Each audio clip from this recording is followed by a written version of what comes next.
धन्यवाद स्वामी जी।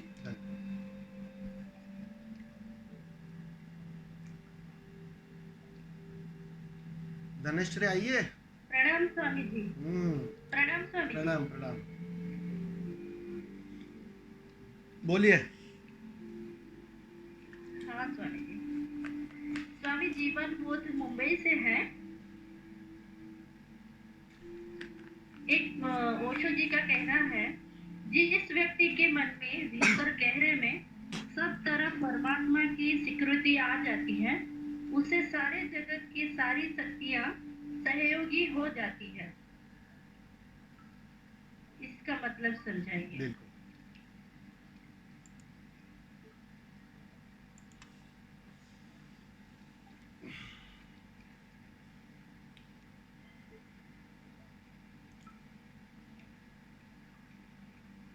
ये सारे जगत की जो व्यवस्था है ना, सारा जो अस्तित्व है ना, वो उसी एक ऊर्जा का हिस्सा है। रूप अलग अलग दिखाई पड़ते हैं। कोई व्यक्ति दिखाई पड़ता है, कोई पशु दिखाई पड़ता है, कोई पेड़ पौधा दिखाई पड़ता है। ये सारा उसी चैतन्य का हिस्सा है, उसी एक का हिस्सा है।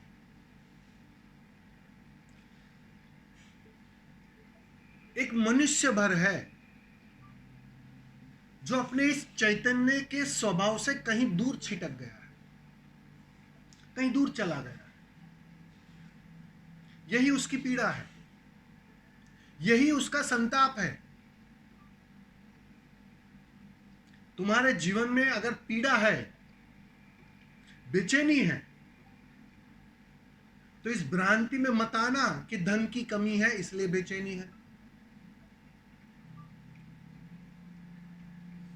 किसी और चीज की कमी है इसलिए पीड़ा है। पीड़ा तो एक ही है, उस चैतन्य के स्वभाव से छिटक जाना।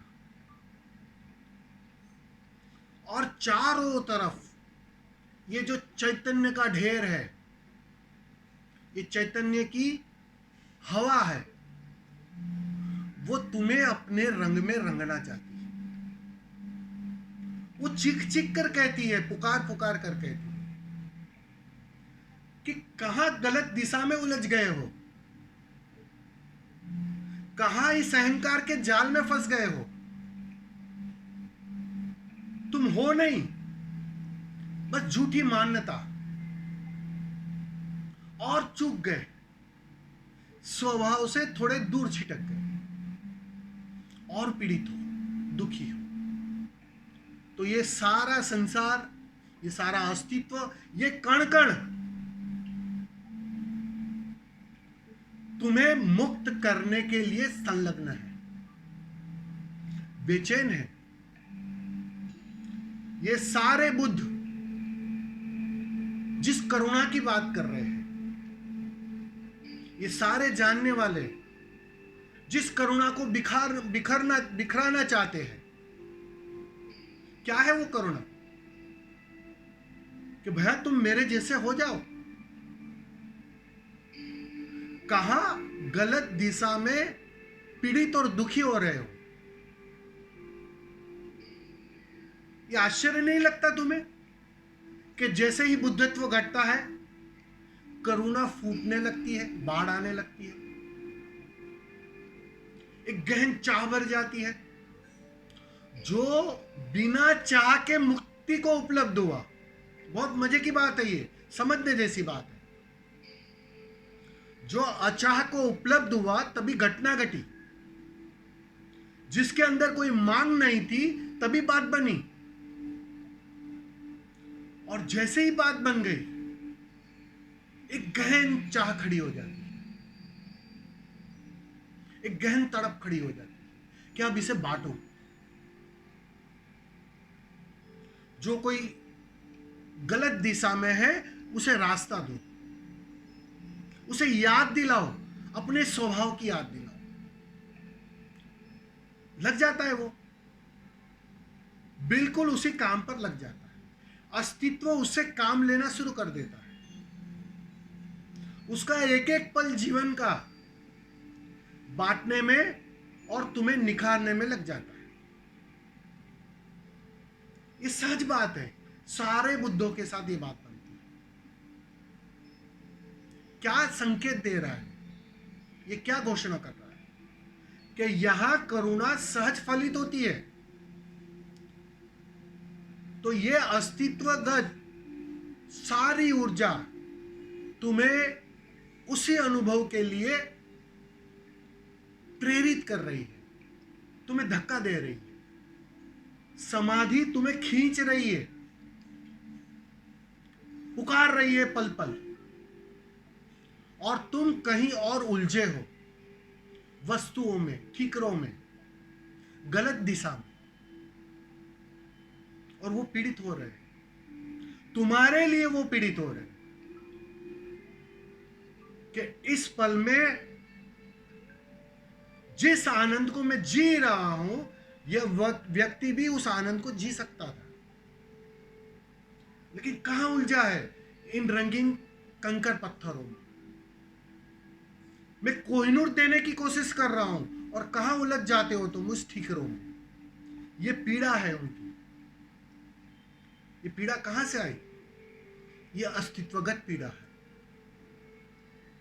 अस्तित्व चाहता है कि बिल्कुल फिर से तुम उस चैतन्य के रंग में रंग जाओ। पदार्थ में उलझ गए हो, बस बात इतनी है। तो ये पदार्थों से मुक्ति के लिए सारा अस्तित्व संलग्न हो जाता है। अब मुक्ति आएगी कहां से? सोचो जरा। मुक्ति आती है अनुभव से, और सारा अस्तित्व अनुभव करवाने की पाठशाला है। चारों तरफ आयोजन है कि संसार व्यर्थ है, वो समझाने के लिए। ये सारा आयोजन उसी का है। ठीक से अगर देखोगे तो तुम्हें साफ साफ दिखाई पड़ेगा। हर एक पल तुम अनुभव से गुजरते हो, या तो सोए सोए उसे बिता दो, कोलू की बेल की तरह उसी रास्ते पर चलते रहो, या थोड़े जागकर, थोड़े जागे हुए होकर उस पल को थोड़ा निहार। उसी का नाम ध्यान है। इस पल को तुमने देखते हुए बिताया तो वह अनुभव गहरे अचेतन का हिस्सा बन जाती है, और जैसे ही वह गहरे अचेतन का हिस्सा बना कि अनुभव के साथ उस वस्तु, उस चीज के प्रति तुम्हारी पकड़ कमजोर हो जाती है। पागलपन समाप्त हो जाता है, दौड़ समाप्त हो जाती है। अब जितना तुम दौड़ोगे कम, पागलपन कम होगा, बेचैनी कम होगी। उसे शांत थोड़ी होना पड़ता है। वो शांत हो गया, वो मुक्त हो गया। बस धीरे धीरे वो पल आएगा कि वो मुक्ति घटित हो जाएगी, पूर्णता। लेकिन तब तक इन सारे अनुभवों से, इन सारी क्लासों से तुम्हें गुजरना पड़ेगा, उत्तीर्ण होना पड़ेगा। हर क्लास से उत्तीर्ण होना पड़ेगा। तो सारा अस्तित्व यह पाठशाला है, ताकि तुम ठीक से गुजर जाओ, अनुभव से गुजर जाओ और उत्तीर्ण हो जाओ। बस शर्त इतनी है। इसलिए कहा है कि ये सारा अस्तित्व तुम्हें मुक्त करने के लिए संलग्न है, तुम्हारे अहंकार को मिटाने के लिए संलग्न है, क्योंकि गहन करुणा से भरा है अस्तित्व। यहां सिर्फ करुणा है। इस अर्थों में कहा। धन्यवाद।